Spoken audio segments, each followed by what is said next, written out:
मला I always imagined my life as an actor, as a theatre person, okay. जो प्रायोगिक आणि व्यावसायिक दोन्ही भरपूर नाटक करतो. वेळ मिळाला तर शूटिंगला जातो.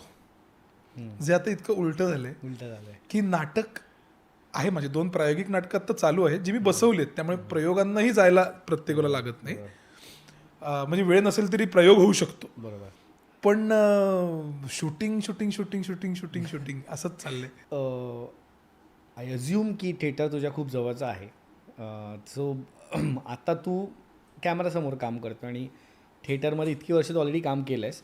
कॅमेरासमोर पण बऱ्यापैकी काम केलं आहेस, पण तरी थिएटरपेक्षा कमीच आहे. नाही, जास्त आहे आता. आत्ता जास्त आहे. Definitely पण volume तुला wise जास्त आहे. काय फरक वाटतो? 2 गोष्टींमध्ये फरक आहे ॲक्टिंगमध्ये? एकतर ना वर्किंग एक्सपिरियन्स म्हणून शूटिंगला सगळं ओपन होतं. मला तर डिस्ट्रॅक्शन्स पण येत नाही ते हजार, आणि मी हा फोकस ठेवतोय, मी या कॅमेरासाठी आत्ता बोलतोय आणि तुझ्याशी बोलतोय. आणि थिएटरमध्ये त्या ब्लॅकमध्ये ना ते सगळं बंद होतं आणि तू राहतोस. हा मुळात तो मीडियम ऑफ ॲब्सेन्स आहे theatre. Theatre is medium of absence. आणि this is very much the other way around.